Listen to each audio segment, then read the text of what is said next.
Leitor em tela cheia, prévia, Antes de liberar aqui, janela. galera, o evento que eu vou começar a gravar para vocês aqui do Acessibilidade Summer Showcase, quero falar com vocês rapidinho. Dei problema na gravação, estou gravando de novo. Então, começando hoje aqui o grande dia, né? 50 minutos, daqui a pouquinho, às 7 da noite, teremos o grande evento, hein? E aqui no canal, hoje mesmo. Então, bora lá. Pause button. Video prop. Pause button. Like this video along with O the like, video. não pode esquecer de deixar o like, né? Aí tá. Hello, and welcome to the 2026 Accessibility Summer Showcase. Now entering its fourth year, this event is still the only video game trailer showcase fully dedicated to highlighting trailers for games that have made an effort to be accessible to a wide range of disabled players. I'm Laura Kate Dale, better known online as Laura K. Buzz. I'm a white woman with bright blue hair, shaved short on one side, wearing glasses and a deep blue dress. I know you're here for the video game trailers, so I'm going to try and keep this introduction brief. Over the next 45 minutes or so, you're going to see a bunch of trailers for upcoming video games. Some of them are being made by disabled game developers, and all of them are being designed to be accessible to as wide a range of disabled players as possible. Aí, lembrando vocês We can't todos, promise that every video game in the showcase will be playable by every não person terei como tuning in, descansar aqui but hoje, our aim is não, to hein? make sure that if a game seems exciting, Nem you amanhã. know up front whether or not you're going to be able to play it.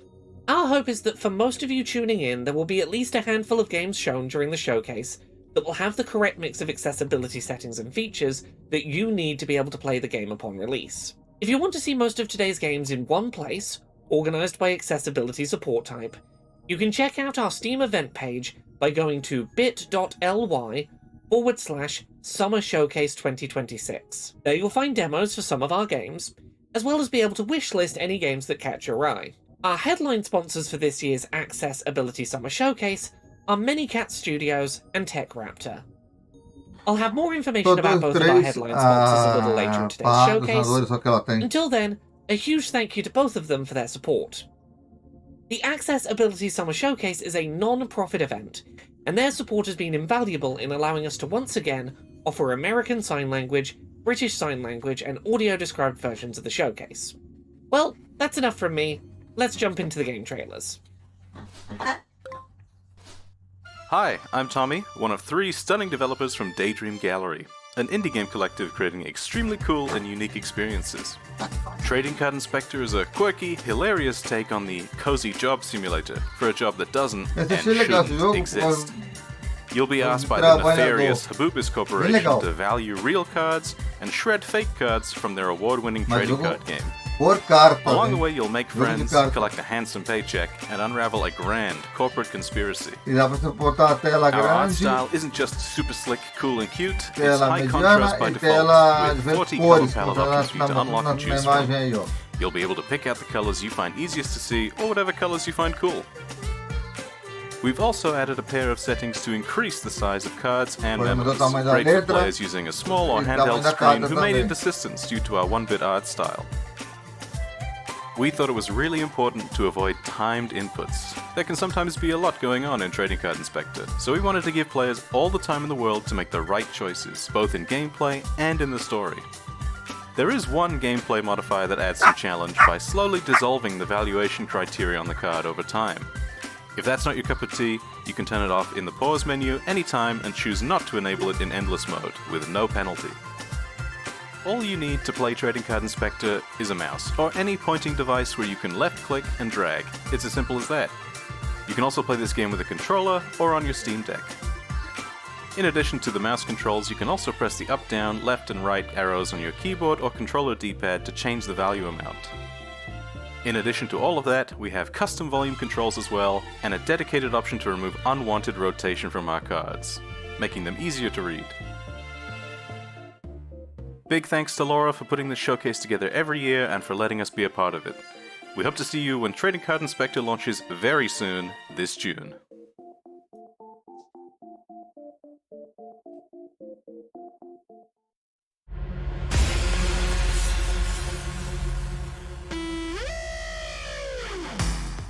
Welcome to Torment Hexus, a game about trying to fix the world, one dead CEO at a time. You're an ex-battle mage who has decided to solve the problem of capitalism by ejecting its leaders out the nearest window. Torment Hexus mixes tactical roguelike combat and match 3 puzzling into a Magitech cyberpunk setting. Gameplay is turn-based, with no time pressure on any inputs. It can be played with a mouse, keyboard, or gamepad, and of course, input bindings can be remapped.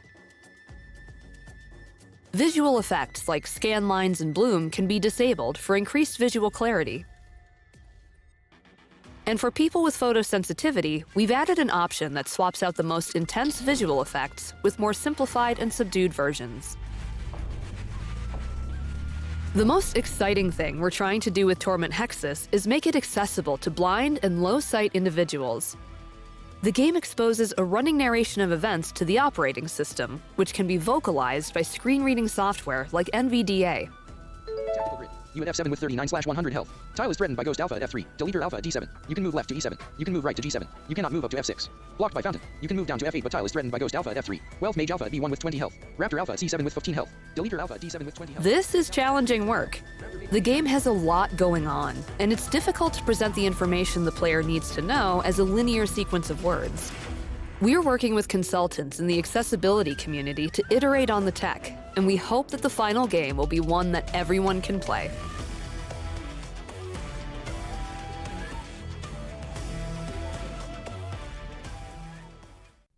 In Colorbound, color is more than just hue.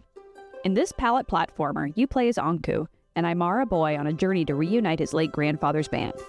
Travel across the diverse landscapes of the Andes, solve unique color-based puzzles, and experience a heartwarming narrative steeped in South American culture. To keep the world vibrant while accommodating colorblind players, Colorbound includes 3 alternate color schemes. The Protanopia and Deuteranopia corrected palettes may be useful to those with red-green colorblindness, while the Tratanopia corrected palette can help with blue-yellow colorblindness. For additional visual accessibility, players can disable camera shake, increase the size of the UI and cursor, and adjust resolution. Colorbound is designed to be approachable for players with limited mobility. Though there are some puzzles that involve timed inputs, they never require button holds or rapid presses. Full input remapping is available for keyboard, mouse, and controller. All mouse inputs can be remapped to keyboard controls, so the game is playable with just a keyboard. There are also presets for one-handed controls, allowing players to comfortably play the game with left or right hand alone. There are no time limits on puzzles or penalties for making mistakes. Most puzzles can be solved in only a few moves. If you ever get stuck, hints are available in all levels. Panpipe Studio, with support from Whitethorn Games, has worked hard to make the game as inclusive and accessible as it can be. We hope you will enjoy playing Colorbound, releasing later this year on PC and consoles.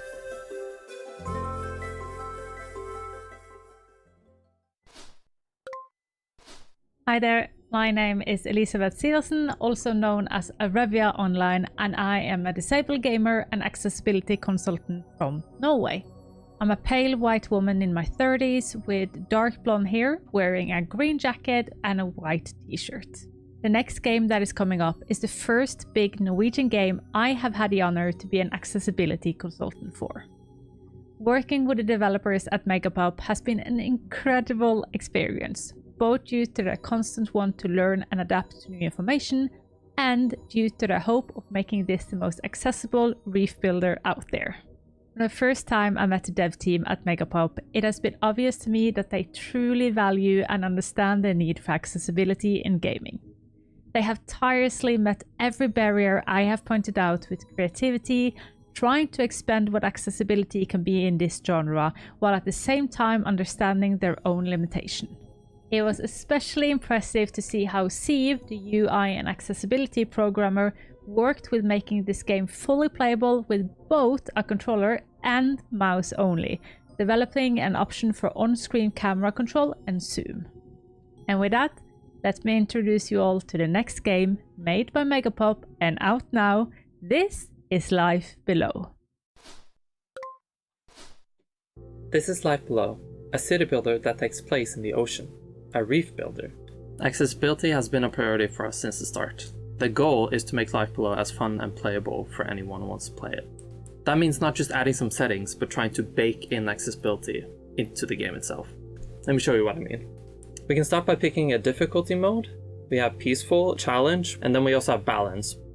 We of course had to add time controls, and most people don't think of this as accessibility, but it allows you to pace the game however you want. We also have some settings related to that, like pausing during critical moments automatically, pausing when the game is unfocused, like when your cursor leaves the screen, or if you're in a very complex menu. We've also added a bunch of tooltips to help you guide through the game. My favorite example is when you're placing down buildings. The scroll is red, and it's explaining to me exactly why I can't place it here. We have a few UI settings, like changing the scale here, change the transparency of UI objects, and reduce the motion in case you get motion sick. You can control the camera sensitivity and the scroll sensitivity and a few other motion settings here. Life Below is compatible with pretty much anything that your computer recognizes as a controller, something like a gamepad, but also like an Xbox Adaptive Controller. But you can also play the entire game with just a mouse, with the on-screen camera control setting, which opens up the game to be played with the eye tracking technologies. We also can't forget about the rebinding menu, where you can rebind most actions, which lets you infinitely customize the way you interact with Life Below. We've also got other motor function based settings in here, like input cooldown and stamp style multi-selection, and we've been really careful about not adding any QuickTime events or rapid button presses into the game. We are super proud of the features, however there are some things we couldn't add. Text-to-speech and high contrast UI modes will sadly not be available. The game is also stereo only, so you can't switch it to mono audio, and although we do have difficulty modes, you can't change these in the middle of the game. We felt like that was kind of important to mention. Okay, so to summarize, we have custom time control with unique cognitive settings, UI scaling and reduced UI animations, motion sickness settings. The game can be played with just a mouse, but we offer a variety of control methods, and additional motor settings. We hope to see you in the Reef in Life Below.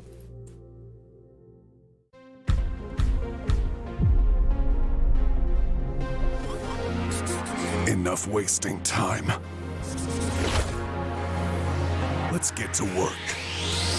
Hello, I'm Fabrice Breton, a French developer. You might know my previous game, Brock the Investigator, an adventure game mixed with beat 'em up, which has full accessibility to blind players. This is our new project, Social Strays, made in collaboration with Cypher, an American friend, artist and writer. In this game, taking place in the same dystopian universe, we are exploring a group of rat characters named Squealers in a visual novel focused on survival, where you make choices that matter with multiple endings. The game has full voice acting, and the accessibility offers narrated menus, large fonts, hotspots with arrow keys and more. I'll add audio descriptions for the release. A demo is available on Steam, GOG and itch.io, and I invite you to wishlist Social Strays on Steam. It's worse than I expected. What? Time's up. There's nowhere left to run to now, Chief.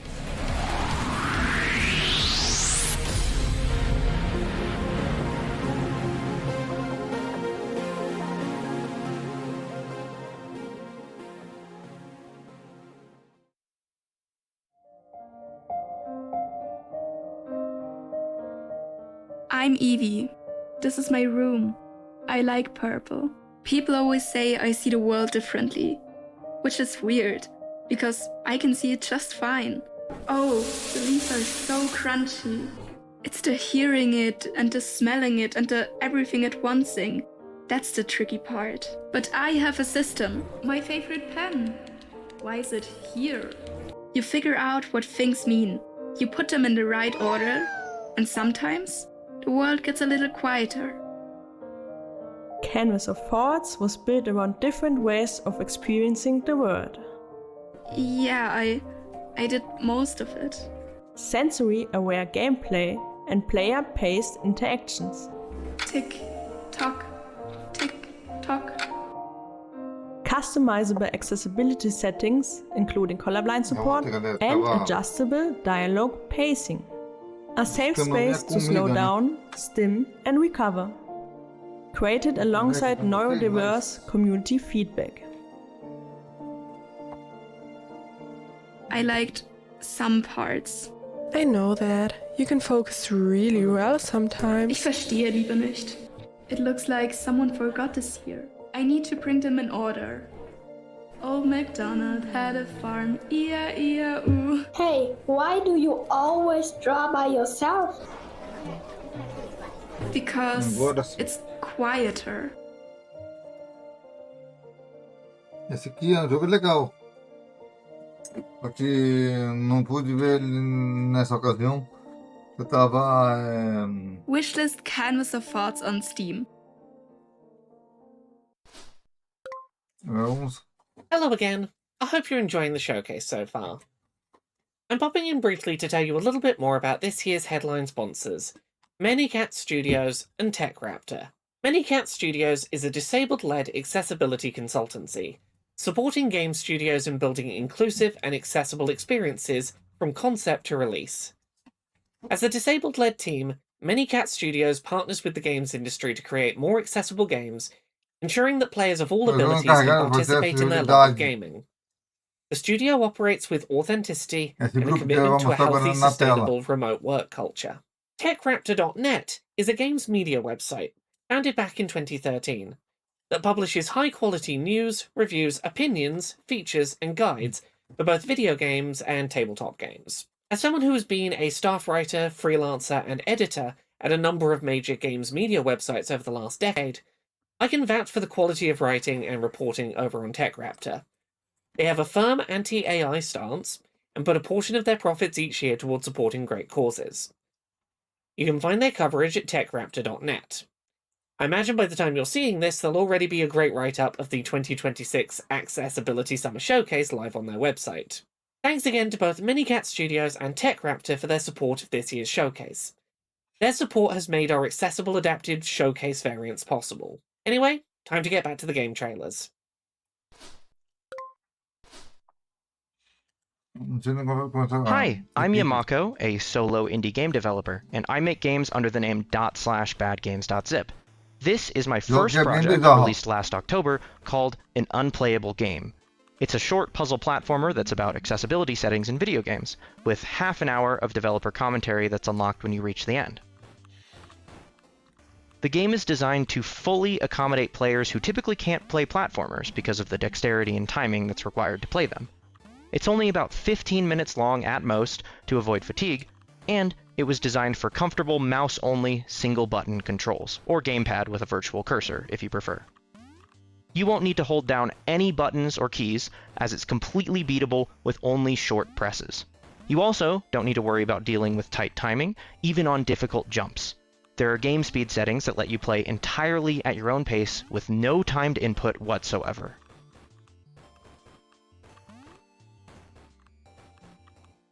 For those that might have issues reading the game's stylized pixel font, there's also a toggle to switch it to Atkinson Hyperlegible, which is a sans serif font with a focus on distinct letter forms. As a final note, the main menu does include an ongoing static noise, but for those who are bothered by those repetitive noises, there's a prompt to mute that sound effect completely before you even reach the main menu for the first time. So, if you don't want to hear it, you never have to. An Unplayable Game was a huge passion project for me, and I truly hope you enjoy it. So far, it's been nominated for 3 awards, and even won an award for Most Innovative Game at a local indie game showcase event. It also has a 94% very positive review score on Steam, and it's free, downloadable on Steam or playable in browser on itch.io. Thank you for your time and for your interest in An Unplayable Game. Now, please enjoy the rest of the showcase. Highway Noir is a stylized arcade driving game that drops you into car chases straight out of an action movie. You will weave through traffic as you escape police, take down enemies, and race against the clock, all in stark black and white with flashes of colour. When you land in the main menu of Highway Noir, you can jump into Instaplay mode with a single click. Optional customization of features like objective, number of police, and traffic density are available. For the campaign, a story so far recap is offered, but no spoilers here, moving on. Story missions include voice dialogue to drive the plot and feed you objectives. The volume of dialogue, music, and sound effects can all be adjusted separately, and subtitles are on by default. Tone tags can be enabled that flag up if a character is angry or being sarcastic, for example. For a moment there, I was worried there wasn't a plan. Minimalist white text on black fits the neo-noir aesthetic, but it can be tweaked for visibility. There is an option to simply increase the size of all UI elements on screen, as well as a toggle to black text on white. For gameplay itself, Vision Assist will emphasise obstacles and gameplay elements. Objectives, threats, and rivals are always colour-coded, so you know what you're dealing with. The colour codes can be customised for a palette with colour-blindness-friendly options. Highway Noir is fast and chaotic, but even here help is at hand. A game speed slider allows you to slow down the action, giving you more room to breathe. That action can be controlled by keyboard, controller, or even mouse alone. All of these settings can be used independently to give you maximum control over your experience. Make the road your battleground and take down the conspiracy in whatever way works for you. Highway Noir is out now and available on Steam. In Jigrift, the world is a giant jigsaw puzzle. Play as Bert, a castaway on a mythical island that is broken into many pieces. Connect puzzle pieces to explore new paths, discover hidden items, and reassemble the scattered world. Just like life on the tropical island you washed ashore on, the game moves at a relaxed, stress-free pace. Complete puzzles and platforming sections without any time limits or punishments for failure. There are no quick-time events, long button holds, or rapid presses. As you reassemble Jigrift Island, you'll meet the three-eyed frogs who call it home. If you ever get stuck on a puzzle, some of them might be able to give you a hint. Progress dialogue at your own speed and repeat conversations as often as you need. For example, you can replay the tutorial by talking to Henriette in her house on the starting island.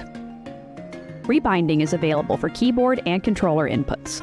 You can separately invert controls for camera movement, zoom, and puzzle piece movement. There are a few options to help with visual accessibility. Choose between 4 cursor sizes: small, default, large, and extra large. Swap between light or dark mode for text boxes. Increase the field of view to see more of the world, or decrease it to reduce distractions in your periphery.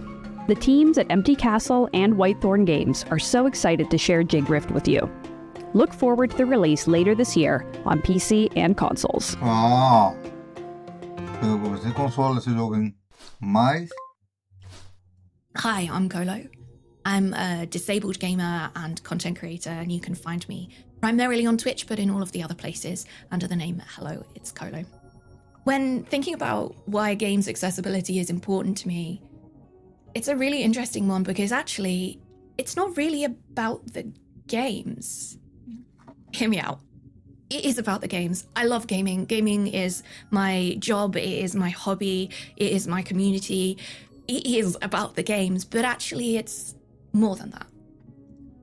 When a game is accessible for me, it's about being included. It's about being invited, being acknowledged. It's about being able to access something as independently as possible or completely independently in a world where independent access isn't actually that common. So when a developer adds accessible options, to me, it's important because it's an acknowledgement. It's a recognition. It's a, we see you and we haven't excluded you. And that is worth its weight in gold. Games accessibility is important to me because it allows me to do something independently, to have agency, to belong to a community, and to feel acknowledged.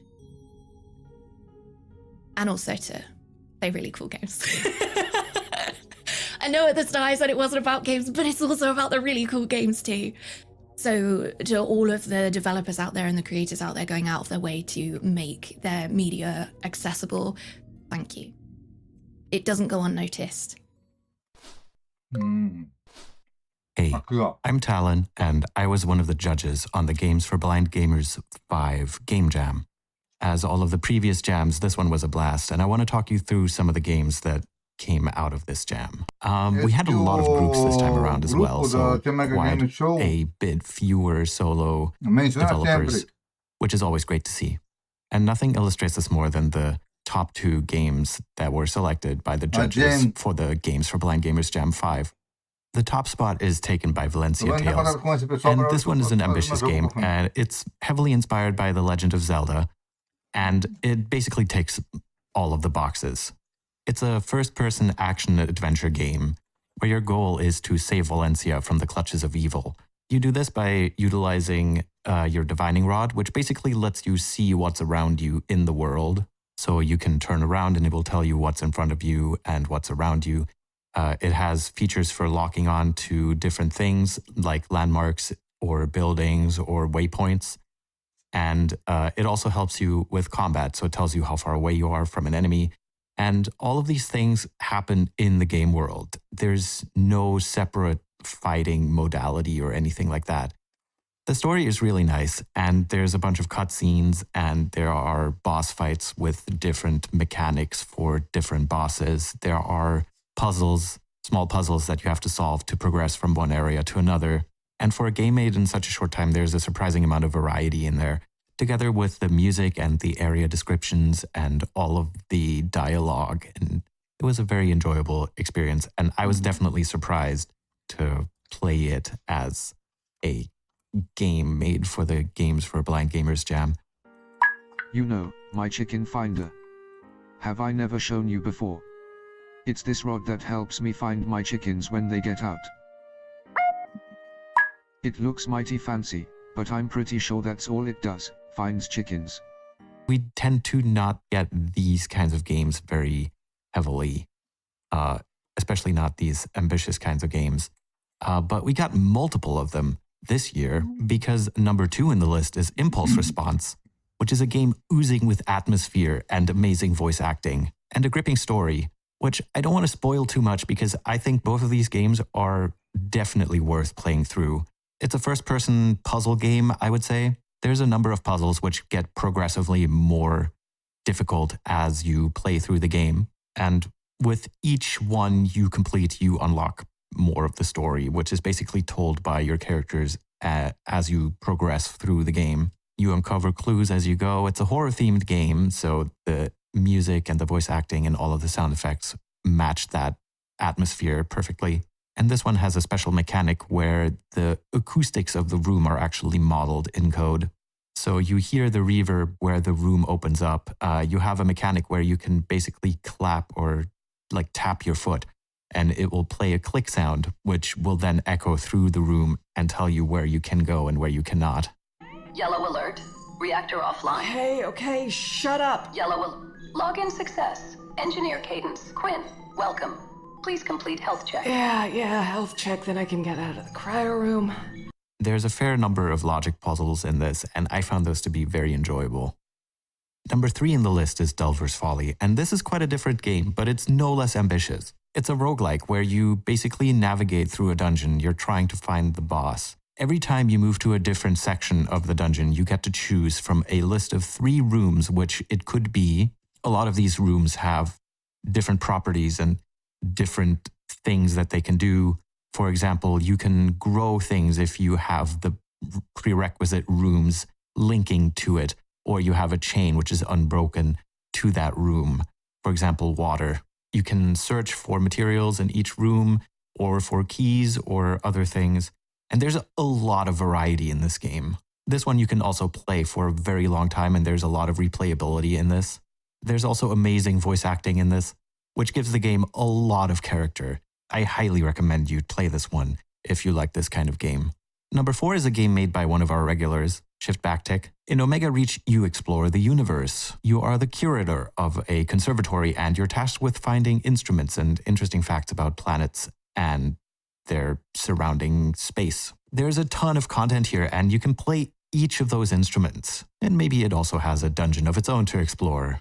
Some fun little characters, and the writing is definitely very unique and definitely very Shift Backtick. So if you love their games, you should absolutely play this one also. All of the sound design is synthesized in real time But where most of Shift Backticks games are first-person games, this one is a little bit of a different perspective. And number 5 is Fourfold Onslaught, a wave-based first-person zombie shooter with fantastic audio and lots of ways to upgrade your character as you play. The sound design in this one is fantastic.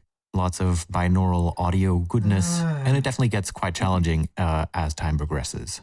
There are so many games in this game jam that I think are worth playing, so I don't really have the time to go through all of them. But some notable mentions, And Then She Slept, which I would classify as a kind of Five Nights at Freddy's style game where you protect your sister from evil monsters and help her to fall asleep.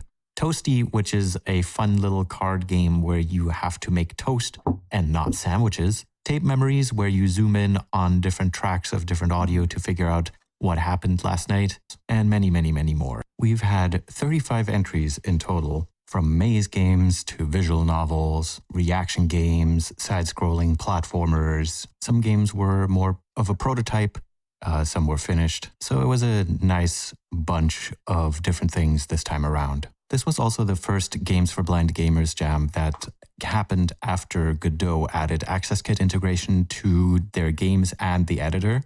And this is an exciting development because it means that for the first time, blind people actually get access to a fully featured game engine without having to write everything by hand or use code-first frameworks. This should open up exciting new collaboration avenues in the future, because before now it was pretty difficult for blind and sighted developers to collaborate together if the sighted developers were already used to an engine-based workflow. So if you are a developer and you're thinking of making something like this, or if you're interested in audio games, or if you're blind and you want more games to play, I would highly recommend checking out the Game Jam and all of the previous Game Jams and keeping feelers out for any future Game Jams.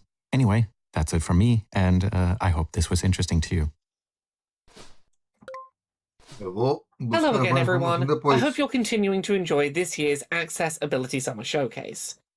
I'm just popping in quickly to let you know that art asset production for the showcase this year is sponsored by Riot Rockette, a queer art punk collective that blends elements of psychopop and circus dance in their live performances. Here's a brief snippet of one of their songs, Circadian Rhythm.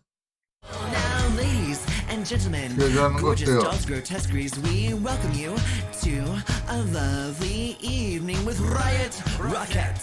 Feast your eyes on wonderful sights you'll see tonight.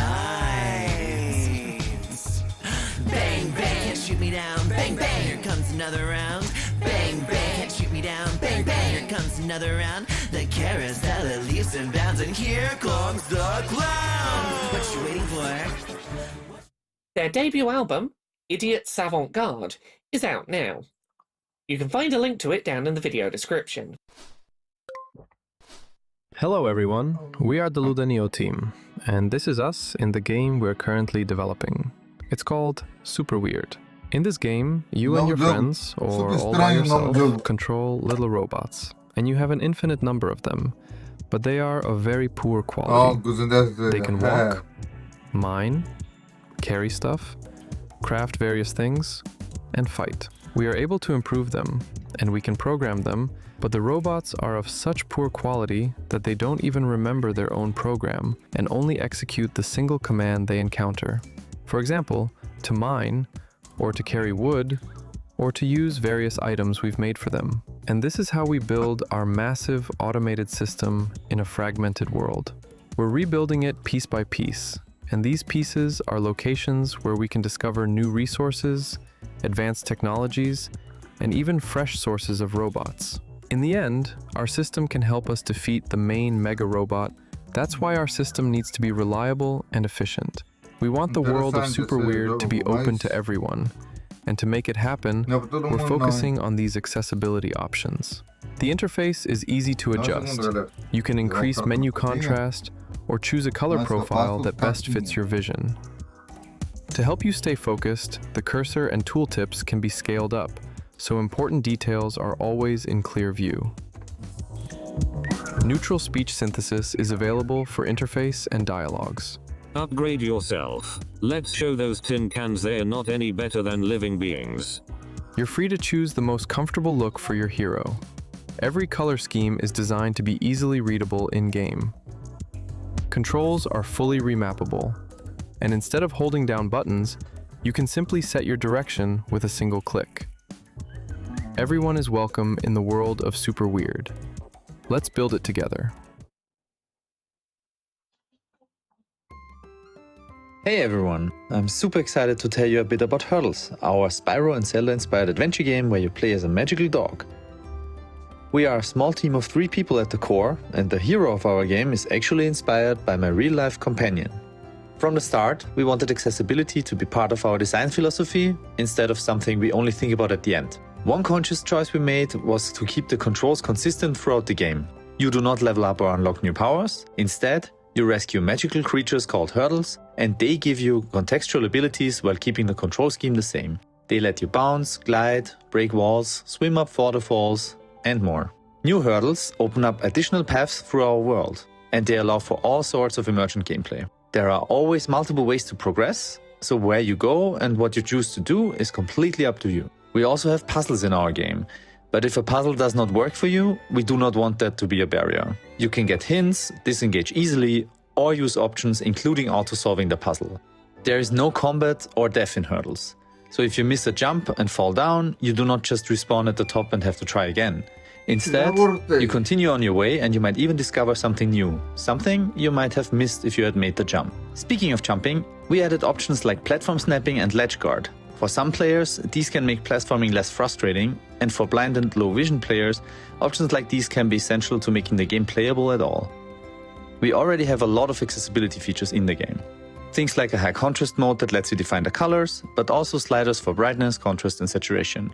Options that let you play one-handed, or give you more control over character mechanics like changing how jumping or running works. Other options help with different types of motion sickness. We generally try to provide as many ways as we can to let you customize the experience to your needs. One of our favorite features is that everything that is a toggle in the options menu can be mapped to a button.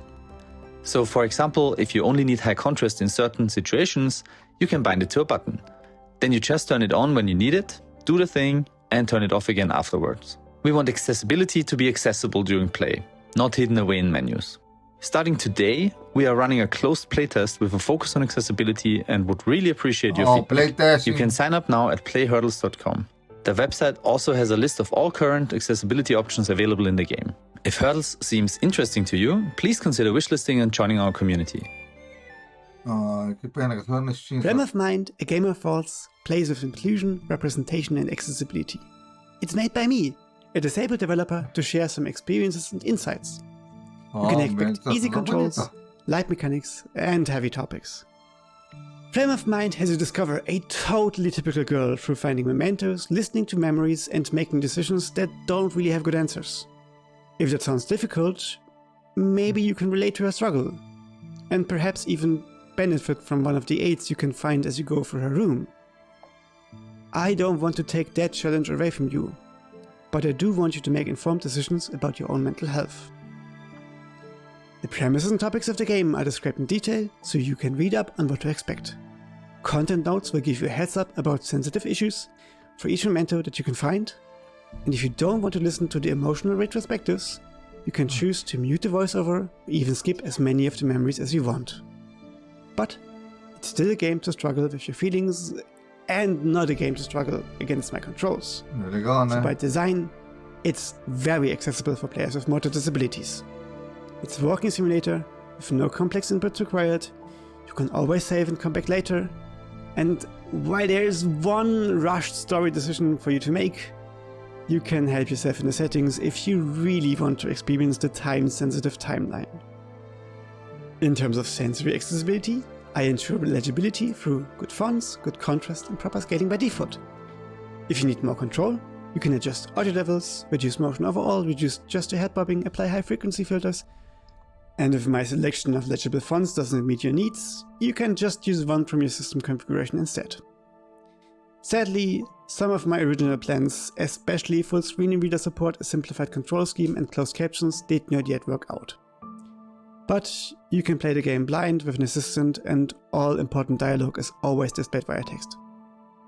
It's an imperfect game with an imperfect character by an imperfect developer. But hey, it's on theme and I'm honest about it. An extensive list of supported features, planned features and known issues is linked on our store page.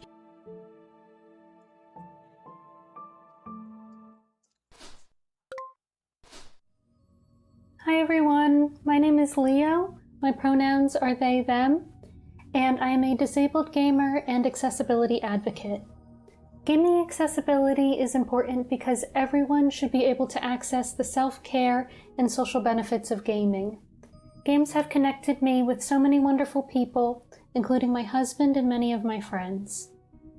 I cherish memories of meeting new people and connecting with others through a love of gaming.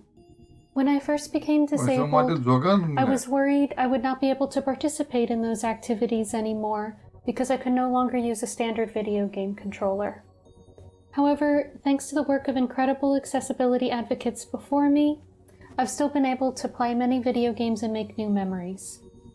I'm thankful to the game developers in this showcase that have made accessibility a priority. If a game is made accessible for even just one more person, it makes a world of difference. I can't wait to see what this year in accessible gaming brings. Hello again, I'm Yamako, and I'm a solo developer making games under the name ./badgames.zip, and this is Piecewise. It's my second game, and I tried to keep it pretty simple, just a daily puzzle game where the puzzles change every day. Though puzzles might be a bit of a stretch, the goal is to put each of these shapes in its matching slot, and gameplay-wise, you've got two hands to work with. That's where the skill expression, or skill ceiling, or whatever, comes from.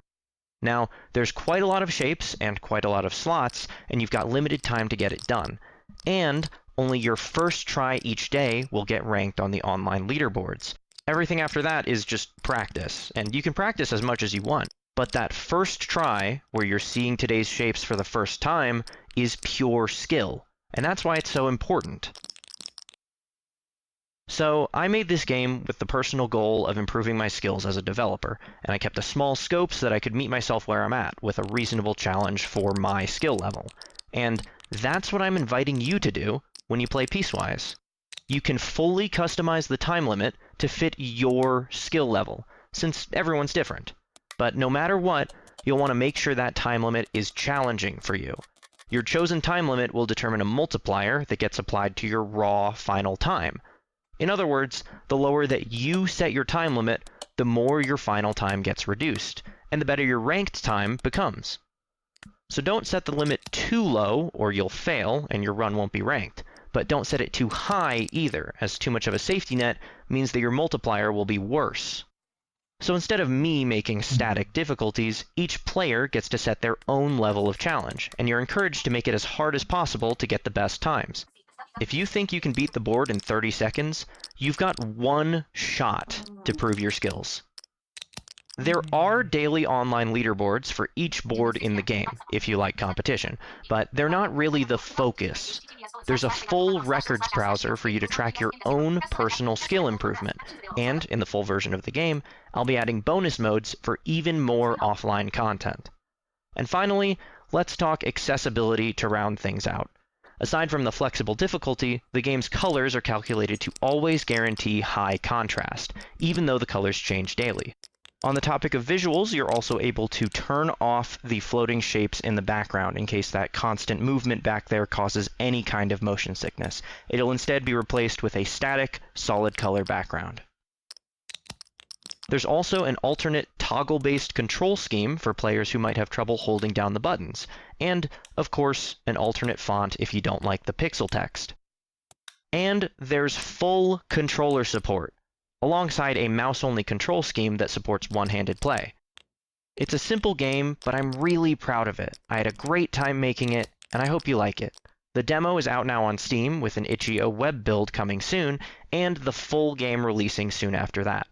For updates and news, you can find badgames.zip on Patreon to get important info sent straight to your email for free. And I think that's it. Thank you so much for watching my trailer. This took way too long to make, but I hope I explained everything well enough and made it understandable. I hope you liked the trailer, and I hope you thought my game looked fun. So, thanks for watching again, and take care. Gather your allies, eliminate angels, transform into a magical girl, slay God.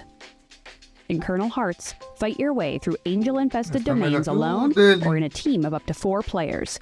Mix and match your attacks, spells, and movement in each run to unleash devastating combos on enemies. The developers at Ephemera Games, in collaboration with Whitethorn Games, have designed Kernel Hearts to challenge longtime action RPG fans, while being a welcoming experience for players new to the genre. There are 3 difficulty levels. Story, for those looking for a less intense, more narrative-focused experience. Normal, the default balanced experience. And Sinner, a hardcore mode for those looking for an extra challenge. Every rest area includes a playroom, where players can practice movement and attacks at their leisure. To make inputs easier to remember, there is an option to keep a list of controls visible on the left side of the screen at all times. Full remapping is available for keyboard and controller.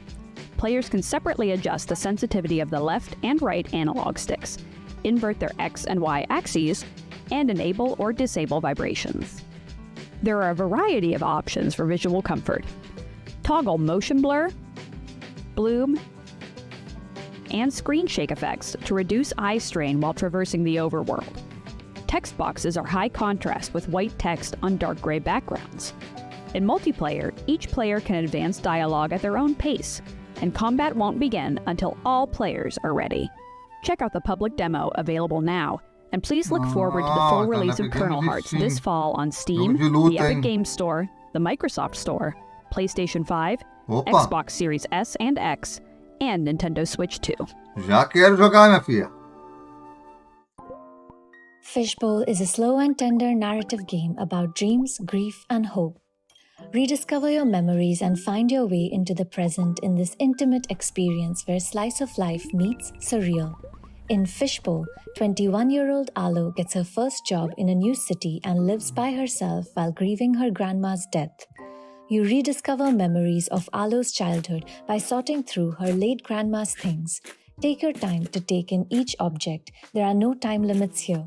You can also choose to skip the puzzles entirely. Fishbowl is a visual novel about becoming an adult and seeing your childhood in a new light. Have conversations with your friends and co-workers, turn off typing effects, or increase the font size for an easier reading experience. Alo works as a junior video editor for a social media star. In this arcade-style matching game, you can use both colors and icons to make sure the video clips reach the correct track. Slow down the speed of the snippets to suit your playstyle. Since the game deals with difficult topics, it starts with a gentle content warning, linking to a full content warning on our website that includes spoilers. As you slowly piece together the meaning of your dreams and memories, you learn more about the darkness in Alo's world. The visual settings let you turn off, screen shake, and sway if you need to. We also have both visual and audio cues for events throughout the game. In Fishbowl, there are no right endings and no grinding. Do as much or as little as you're able to. Since we are a small team of 2, we weren't able to implement everything we wanted. Some of the things we couldn't get to were excluding the need for buttonholes during the unpacking puzzle and QuickTime events and forcing some timed input during the QuickTime events. Fishbowl is now available on Steam and PlayStation 5. Oh. Hello everyone, I am Sightless Combat, award-winning multi-credited accessibility consultant and gamer without sight, as well as accessible gaming officer for RNIB, that is Royal National Institute of Blind People, the UK-based sight loss charity, and I am honoured to once again be returning to introduce a game at the Accessibility Summer Showcase. Now, the game in question is one that I had never heard of before this event, but was very interested when I heard the words fully blind accessible as a potential thing that was being aimed for during development. Now, this game is very much under my radar, and it is very unusual. It is quirky, it is interesting, and I reckon it has a sporting chance of being the highlight of people's shows. And also, the people who are really interested in it might be making a big racket about it. Yes, both of those are puns. Yes, both of those are relevant. Why are they relevant? Because this game is the Tennis Academy. What is the Tennis Academy? In short, it is an anime-inspired, yes, tennis RPG. Which sounds ridiculous when you think about it, but also sounds really, really cool.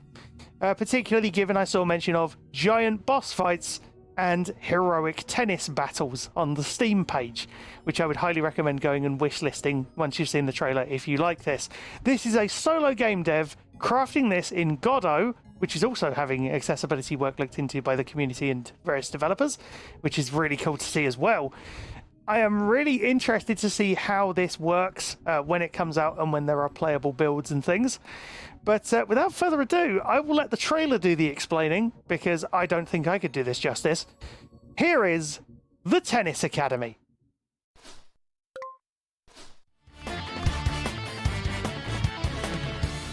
Welcome to The Tennis Academy. Hi, I'm Rob, the solo creator of The Tennis Academy, an RPG early in development. Humankind used to be at war until the goddess bestowed us with the holy sport of tennis. You're enrolled at New Tensington Academy, where you meet a tennis ball fairy named Servi, acquire powerful Tenergy skills, save the school from monsters, and go on romantic dates with your doubles partner. My goal is to make the game completely blind accessible, meaning a blind player can play the entire game without needing a sighted player for help, and have just as much fun playing as well. If I, as a solo developer, can do this, then AAA has no excuse. To accomplish this, I'm implementing a swath of accessibility features I'd like to share with you all. The first feature for navigation is a virtual cane. Researchers at Columbia University had promising results with this, and I think it could become standard practice in video games. Use the right stick to send out your cane, and the text-to-speech will tell you whatever it hits. Street lamp, tree. For quick and easy navigation, there's also a nav menu that can warp you to important NPCs and exits. Gym, outside. I'm also including audio descriptions for every environment. In any location, you can call Servi and ask her to describe the location in vivid detail as if your DM was describing a place in a D&D session. Through the vaguely tennis ball-shaped window. Your computer desk suggests someone who's chronically online. By the way, did you know that there are blind tennis leagues in real life? Matches in the game will take inspiration from this with sound-adapted tennis balls and the option to auto-run to the ball. If you want to support your local queer indie game dev making a blind accessible game, you can help me out by hitting the wishlist ball on Steam and keeping up with updates there or on my Blue Sky. Thanks for watching. Play next video button. Esse foi o evento de acessibilidade. Volta. Pause, play button. Mas foi o evento da acessibilidade, foi bem curto, 51 minutos. E gostei muito do jogo de corrida. Gostei muito também do jogo lá de luta. E alguns outros mais que eu mostro aqui. Galera, vou ficando por aqui. Então, muito obrigado. A gente volta daqui a pouco com um grande evento do Summer Game Fest. Abraços. Valeu, falou. Iniciar e eu janela. Fui. Tchau, tchau. Beijos. Tô no 4K vídeo da OBS Studio. OBS interromper.